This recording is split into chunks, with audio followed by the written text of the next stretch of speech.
Allahumma salli ala Sayyidina Muhammad. Sebelum saya mulai, saya harapkan dirot bapak-bapak, khususnya ibu-ibu, pemuda-pemuda, khususnya pemudi-pemudi. Malam hari ini ada 6 tempat. Saya habis ceramah dari Padang ke Banjarmasin, dari Banjarmasin Palembang, dari Palembang tadi pesawat saya baru landing jam 8. Dari bandara saya langsung ceramah pertama di Sepatan. Baru ini acara yang kedua. Jadi masih ada 4 tempat lagi. Di Sepatan saya udah ngomong, kalau ada yang ngomong saya pulang.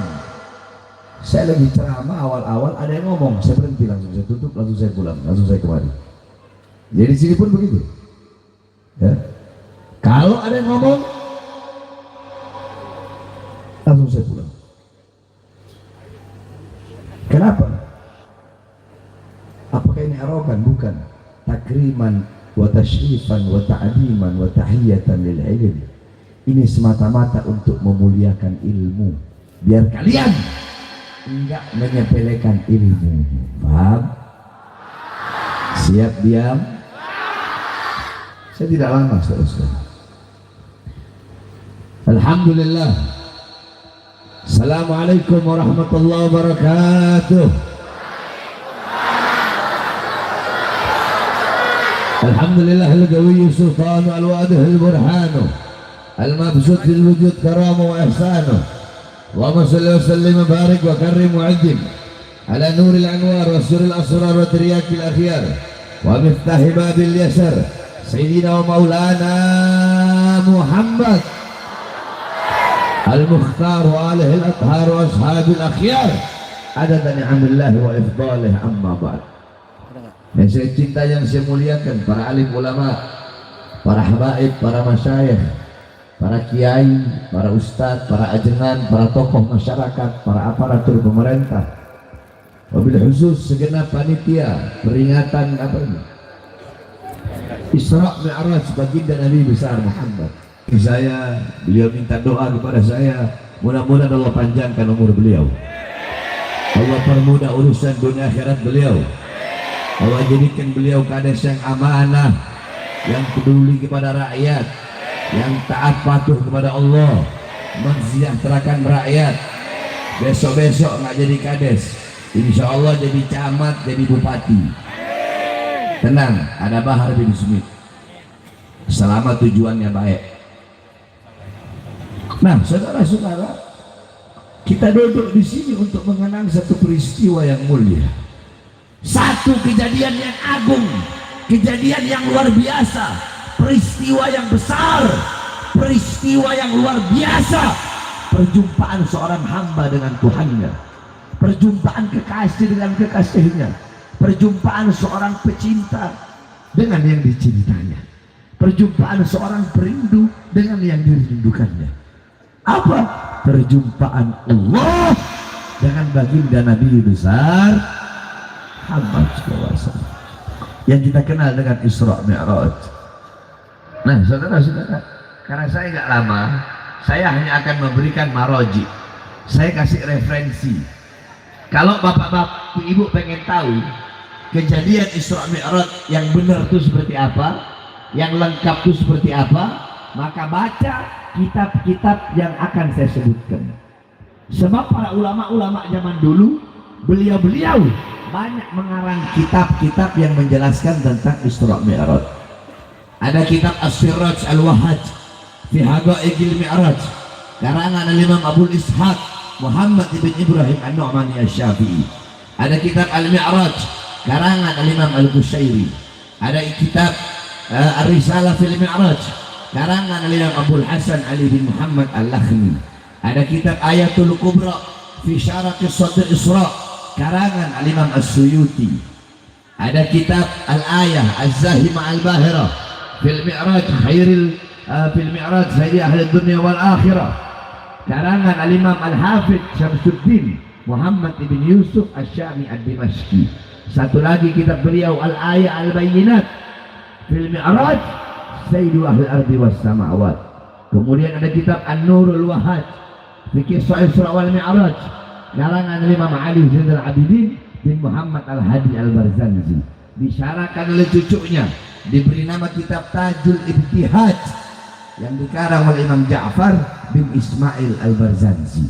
Kemudian ada kitab Qissatul Mi'raj karangan As-Said Usman Syatok bin Muhammad Syatok. Kemudian ada lagi kitab Dau'us Siraj fi Fadli Rajab wa Qissah Al-Mi'raj karangan Syekh Muhammad Amin Al-Kurdi. Kalau daerah Banten, daerah Jawa Barat, pondok-pondok salaf, kiai-kiai salaf, santri-santri salaf pasti ngaji pasaran menghatamkan kitab tersebut. Kemudian ada lagi kitab Afdalul Manhaj fi Isbat Isra wal Mi'raj karangan Al-Imam Al-Hafidh Syekh Abdullah Mustafa Al-Maraghi. Kemudian ada kitab Nailul Muna wal Ghaya As-Sa'ul fil Mi'raj Sayyidina Al-Mukhtar Ar-Rasul karangan Imam Muhammad bin Ja'far Al-Kattani. Kemudian ada kitab Hulal Ad-Dibaj Al-Matruzah fil Isra wal Mi'raj karangan Imam Ahmad bin Muhammad Ar-Rahwani At-Tatwani. Kemudian ada kitab bin Hajus Syami Mukhtasar Mi'rajus Syami karangan Syekh Yusuf bin Ismail An-Nabhani. Kemudian ada kitab Qissatul Mi'raj karangan Imam Najmuddin Al-Ghaiti. Kemudian dihasyiahkan, namanya Hasyiah Ad-Dardir, dikarang oleh Imam Ahmad Abil Barkat Ad-Dardir. Kemudian ada lagi kitab Al-Mi'raj An-Nabawiyah karangan Syekh Hasan Asy-Syati. Kemudian ada lagi kitab Mu'jizatul Kubra li Sayyidil Anbiya karangan Al-Imam Syekh Nafi Al-Jauhari. Kemudian ada kitab Yawaqit Taj Al-Wahaj fil Isra wal Mi'raj karangan Imam Muhammad bin Muhammad Al-Hadi Al-Kattani. Kemudian kitab Al-Anwar Al-Bahiyah fil Mi'raj Khairil Bariyah karangan guru besar kami Imam Ahlus Sunnah wal Jamaah Abuya As-Sayyid Al-Habib Muhammad bin Alwi Al-Maliki. Engkau baca kitab-kitab yang saya sebutkan tadi, maka insya Allah engkau akan mendapatkan pemahaman yang benar, pemahaman yang jelas, pemahaman yang rinci tentang kejadian Isra wal Mi'raj. Karena saya nggak bisa lama, masih ada 4 tempat lagi. Nah, saya hanya berikan inti saja. Kenapa saudara-saudara saya sebutkan kitab-kitab tadi agar engkau pelajari?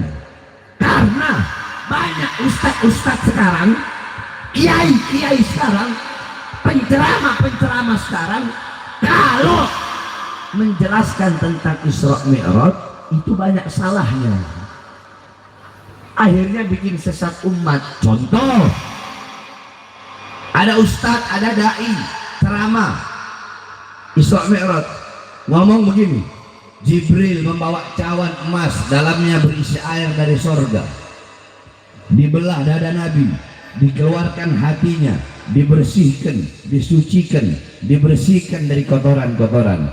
Jawab semua yang keras, pernah atau tidak dengar penceramah ngomong begitu?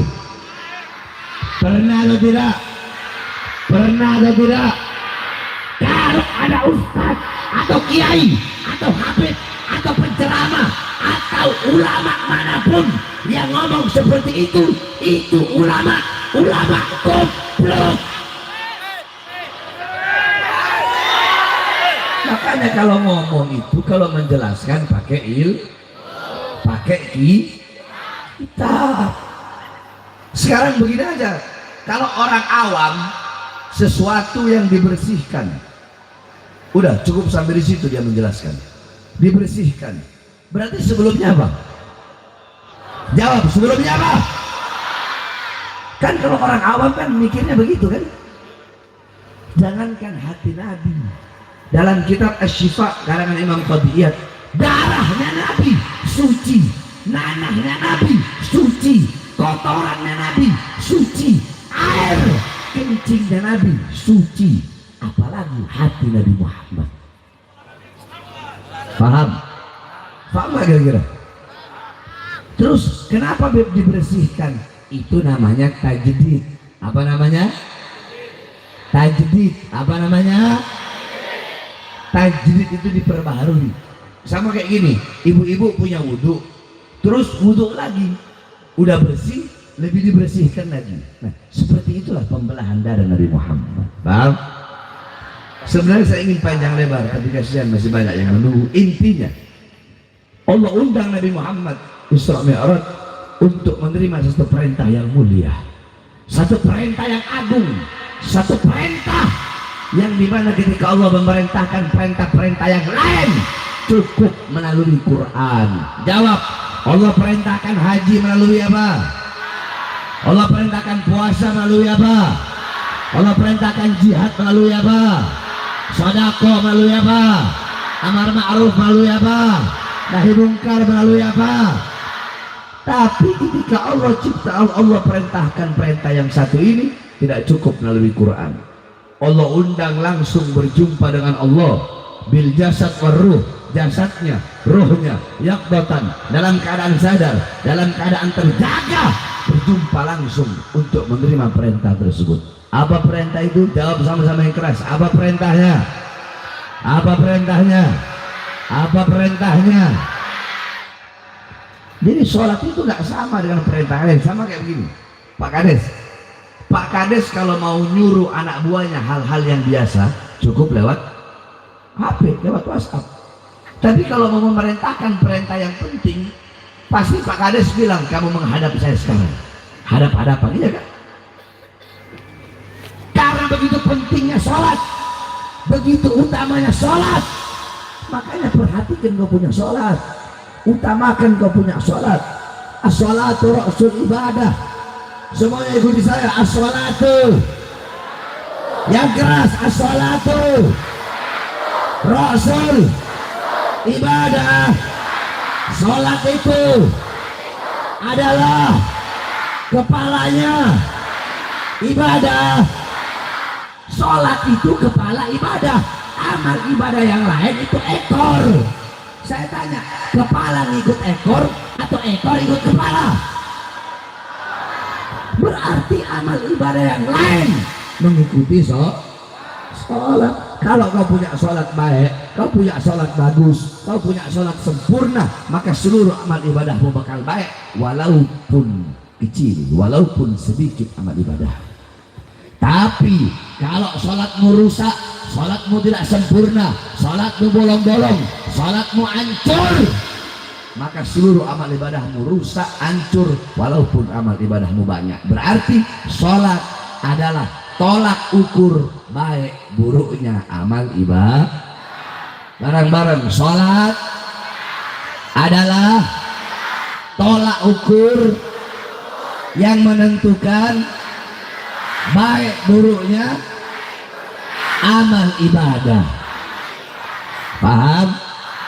Jadi baik buruknya ibadah seseorang tergantung apa, Bapak Ibu? Tergantung apa? Tergantung apa? Sholat. Makanya jangan tinggalkan sholat. Babi pernah ngomong begini, kata babi, ana syarrad dabbah, aku binatang paling buruk, kata babi. Tapi seburuk-buruknya aku, sehina-hinanya aku, ada yang lebih hina dari aku. Siapa?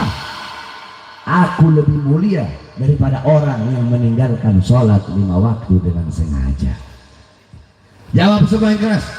Berarti kalau ada orang siapapun meninggalkan sholat 5 waktu dengan sengaja, berarti dia siapa? Siapa? Siap? Jawab. RT nggak sholat, RT apa? RW nggak sholat, RW apa? Lurah nggak sholat, lurah apa? Kepala desa nggak sholat, kepala desa apa? Camat nggak sholat, camat apa? Bupati nggak sholat, bupati apa? Wali kota nggak sholat, wali kota apa?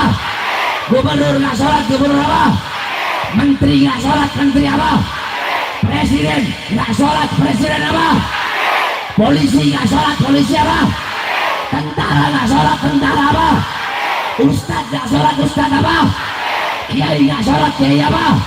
Habib nggak sholat, habib apa? Orang tua nggak sholat, orang tua apa? Anak nggak sholat, anak apa? Suami nggak sholat, suami apa? Istri nggak sholat, istri apa?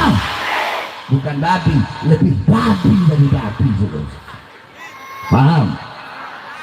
Mau lebih babi dari babi? Mau? Maka jaga kau punya khususnya anak muda ini. Hei anak muda, as-salatu imaduddin. Salat adalah tiang agama. Jangan engkau pernah robohkan tiang agamamu. Jangan engkau robohkan tiang syariatmu dengan engkau meninggalkan salat.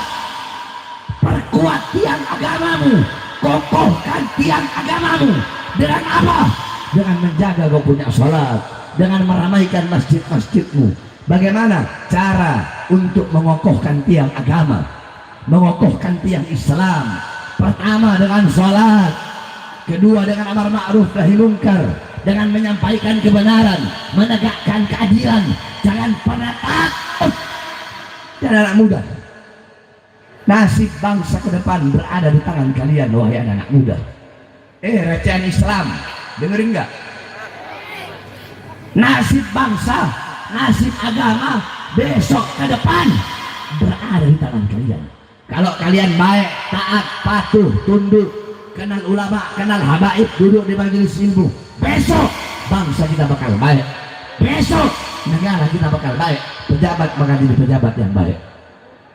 Tapi kalau kalian rusak, kalian mabuk, kalian melacur, kalian narkoba, buta agama, buta Al-Quran, besok bangsa kita bakal rusak, negara kita bakal rusak. Oleh karenanya anak-anak muda, saya wasiatkan, jangan pernah takut untuk menyampaikan kebenaran, tegakkan keadilan. Jangan pernah kalian tunduk kepada kezaliman, jangan pernah kalian tunduk kepada kemungkaran. Dari manapun datangnya kezaliman itu, dari manapun datangnya kemungkaran itu. Saudara-saudara, apa yang telah kalian perjuangkan untuk Islam? Apa yang telah kalian korbankan untuk agama, untuk bangsa, untuk rakyat? Saya tanya, jawab. Pernah tangan kalian diborgol? Pernah perut kalian diborgol? Pernah kaki kalian diborgol? Pernah kalian masuk penjara 9 kali? Pernah kalian berada dalam ruangan yang sempitnya lebar 1 meter, panjangnya 1,5 meter? Pernah kalian ketika di jalan tol mobil kalian ditembaki? Pernah kalian ada usaha, upaya-upaya pembunuhan terhadap kalian?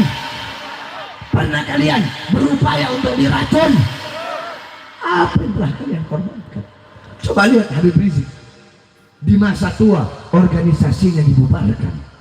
6 laskarnya, 6 pengawalnya, 6 muridnya dibantai dengan keji, dibunuh, ditembak sampai mati. Nyawanya, jiwanya mereka korbankan demi anak cucu Rasulullah. Saya berkali-kali masuk penjara. 2008 saya masuk kasus kota, 2010 saya masuk kasus Mbak Priuk, 2011 saya masuk kasus Ahmadiyah, 2012 saya masuk kasus Demos, 2018 saya masuk kasus Habib palsu, 2020 bebas. Baru bebas 1 hari, siang bebas, malam ceramah, besoknya dibawa ke Nusa Kambangan, diborgol tangan saya. Dari borgol tangan nyambung ke borgol perut, dari borgol perut nyambung ke borgol kaki. Saudara-saudara, cukup sampai di situ tidak? 2022 saya bebas, belum sampai 1 bulan saya ditahan lagi karena saya membela 6 laskar yang wafat. Saya tanya, 6 laskar yang wafat itu mereka bagian dari rakyat apa bukan? Rakyat apa bukan? Rakyat apa bukan? Nah pertanyaannya, kenapa Habib Rizik, Habib Hanif, kami para habaib-habaib yang tegas menyampaikan kebenaran, menegakkan keadilan, kenapa kami dihina, dicaci, dimaki, difitnah, berkali-kali di penjara, berusaha untuk dibungkam, berusaha untuk dibunuh, diracun, ditembak? Kenapa? Saya tanya, apakah kami penjahat, koruptor, maling, maling uang rakyat, nolong uang rakyat, jual aset negara? Terus kenapa? Satu jawabannya, karena kami saudara-saudara, di dalam tubuh kami mengalir darah kakek kami Rasulullah. Di dalam tubuh kami mengalir darah-darah keberanian, darah-darah berjuang. Karena kami para habaib, karena kami para anak cucu Rasulullah, kami yang berada barisan paling depan untuk membela, rela hancur, rela binasa demi bangsa dan rakyat Indonesia, saudara. Bapak ibu-ibu, saya keluar siang, malamnya ditahan, katanya gara-gara ceramah saya provokasi. Nah, saya mau tanya, bener nggak provokasi? Ini kan masyarakat, betul? Apa isi ceramah saya? Saya bilang, waktu itu awal-awal corona, hei pejabat, hei presiden, hei menteri, hei aparat, rakyat kalian kurung dalam rumah, tapi tidak kalian berikan kebutuhan pokoknya.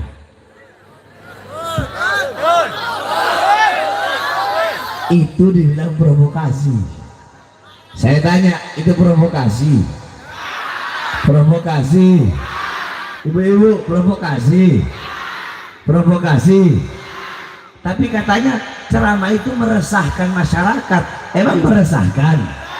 Meresahkan? Meresahkan atau pembelaan? Meresahkan atau pembelaan? Terus yang goblok itu siapa? Saya apa mereka? Kok bisa ceramah bela rakyat begitu dibilang provokasi? Itu yang pertama. Yang kedua, saya bilang, di masa corona, mal-mal, perusahaan-perusahaan asing, mal-mal besar milik asing tetap buka, tetapi warung-warung kecil milik pribumi rakyat Indonesia kalian paksa untuk tutup. Itu dibilang provokasi. Saya tanya, provokasi? Meresahkan? Atau kalian merasa terwakili? Merasa terwakili nggak? Merasa apa tidak? Merasa terwakili apa tidak? Yang ketiga, saya bilang, berapa banyak pengangguran anak-anak muda yang tidak punya kerjaan di Indonesia, tetapi tenaga kerja dari Cina tetap di masa corona kalian kirim ke daerah Morowali, Sulawesi. Itu provokasi? Meresahkan? Siapa yang saya bela? Siapa yang saya bela? Diri saya yang saya bela. Saya bela diri saya. Saya bela keluarga saya, anak cucu saya, kelompok saya, murid saya. Terus siapa yang saya bela? Siapa yang saya bela? Siapa yang saya bela? Yang saya bela rakyat yang susah, rakyat yang kelaparan, rakyat yang menderita, rakyat yang ditipu, rakyat yang dibohongi. Oleh karenanya saya bersumpah demi Allah, saya tidak akan pernah kapok, capek, lelah, tidak akan pernah bisa dibungkam, tidak akan pernah diam melihat penyengsaraan rakyat. Saudara-saudara, saya bersumpah demi Allah, untuk bangsa, untuk NKRI, untuk Merah Putih, untuk Pancasila, untuk bangsa, jangankan hanya di penjara, nyawa saya, jiwa saya, darah saya murah harganya, tumpah untuk bangsa dan rakyat Indonesia. Allahu Akbar, Allahu Akbar. Semua yang hadir di sini siap hancur demi Islam, siap binasa demi Indonesia, siap mati demi NKRI. Allahu Akbar. Indonesia merdeka, merdeka, merdeka. Saudara-saudara, ibu-ibu, jawab. Pejabat sekarang butuh sama rakyat kalau ada maunya doang. Betul. Mau pencalonan nih,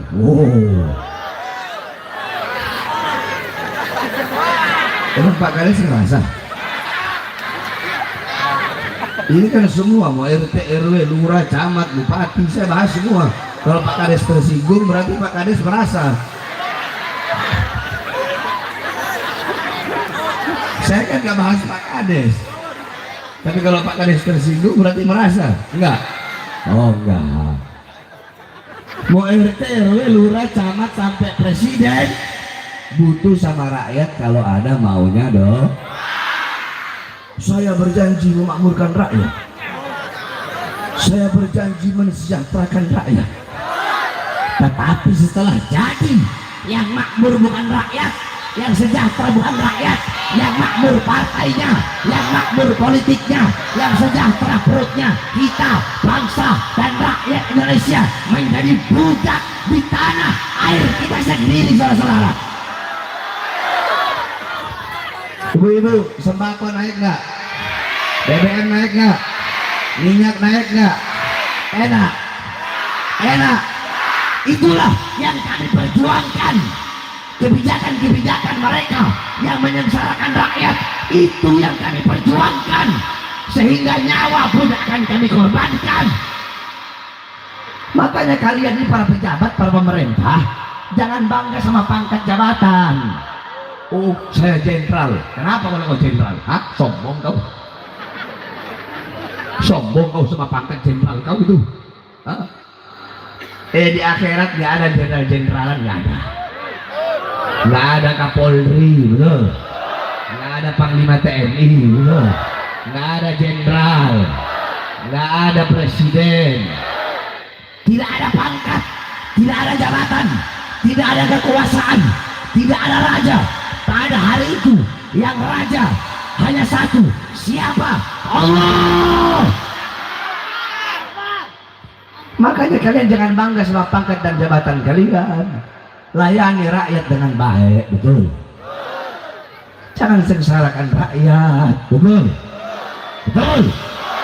Saya tanya, mereka para pejabat dari RT sampai presiden, polisi, tentara, semuanya anggota dewan. Saya tanya, jawab yang keras.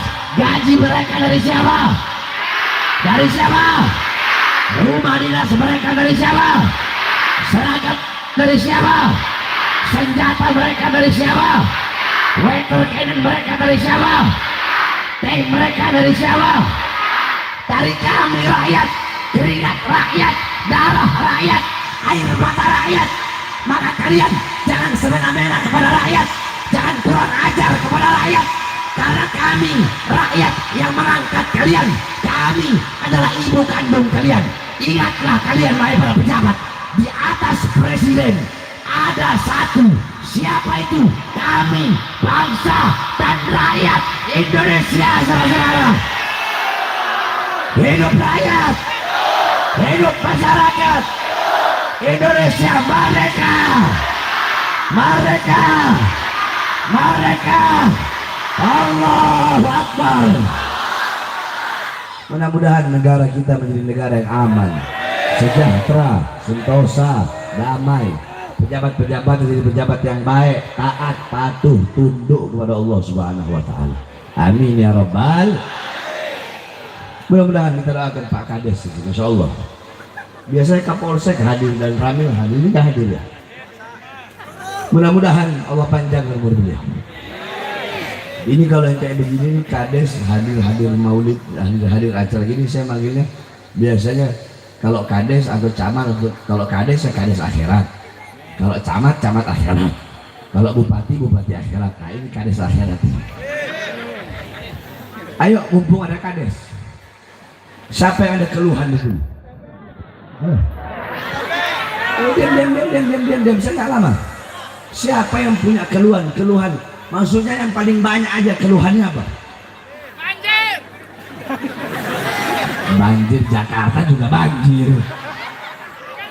Maksudnya kayak Pak Kades, kita minta dong dibangunin jalan-jalan yang rusak dibangun atau apa? Apa?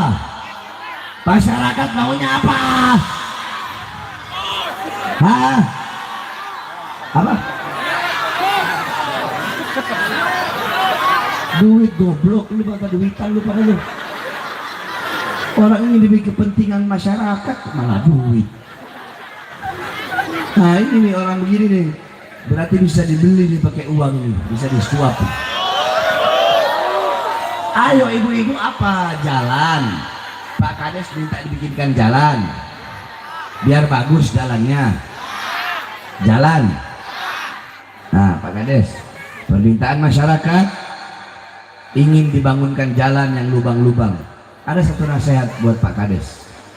Sayyidina Umar ibn Khattab ketika beliau jadi pemimpin, kata beliau, celakalah Umar apabila ada seekor keledai yang terjatuh akibat sebuah batu. Satu biji batu aja yang menyebabkan keledai jatuh, beliau bilang menjadi orang yang celaka. Apalagi kalau banyak jalan yang lubang-lubang, itu permintaan masyarakat. Ya, kalau begitu besok kalau kades nyalon lagi dukung nggak? Dukung nggak? Dukung nggak? Jadi camat dukung nggak? Dukung nggak? Dukung nggak? Dukung kalau janjinya dipenuhi. Tapi kalau beliau saya yakin pasti dipenuhi. Insya Allah beliau akan bangun jalan yang bagus untuk kepentingan masyarakat. Betul? Allahu Akbar. Allahu Akbar. Terakhir sebelum saya tutup,